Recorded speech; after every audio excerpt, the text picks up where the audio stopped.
Mary had always been afraid of the dark. She couldn't remember when the fear had first started, but it had been with her for as long as she could remember. As a child, she would always leave a small lamp on at night to ward off the shadows that crept into her room.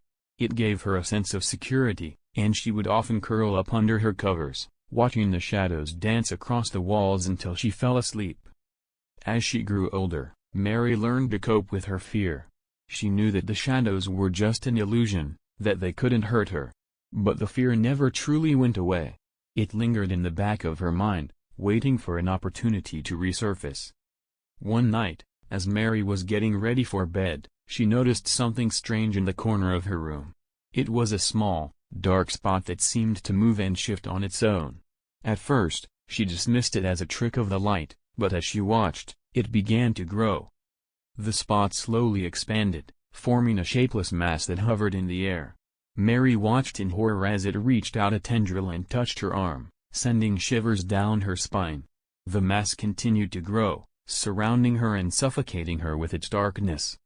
In desperation, Mary reached for the lamp on her nightstand, hoping to drive the darkness away. But when she turned it on, she was met with a horrifying sight. The darkness had taken shape, forming a grotesque creature with countless tendrils that snaked towards her. Mary screamed, but no sound came out. The creature had taken her voice, leaving her helpless and alone. She tried to run, but the tendrils snared her, pulling her closer to the creature's gaping maw. As Mary was consumed by the darkness, she realized that her fear had been justified all along. But it was too late now. She should have taken it seriously, found ways to confront and overcome it instead of just pushing it aside.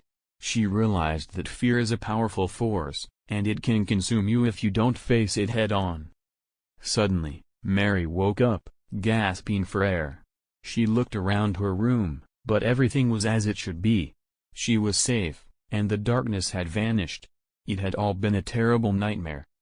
But the experience had taught her a valuable lesson. She knew that she needed to confront her fear of the dark and not let it control her. She started by gradually reducing the amount of light she used at night, and eventually, she was able to sleep without any lights on at all. Mary also sought professional help and learned techniques to manage her fear. She realized that fear is a natural emotion, and it's okay to feel it sometimes. The important thing is to confront it and not let it control your life. Years later, Mary looked back on the night with a sense of gratitude. It had been a terrifying experience, but it had also helped her grow and become a stronger person. She knew that fear would always be a part of her life, but she was no longer afraid of the dark.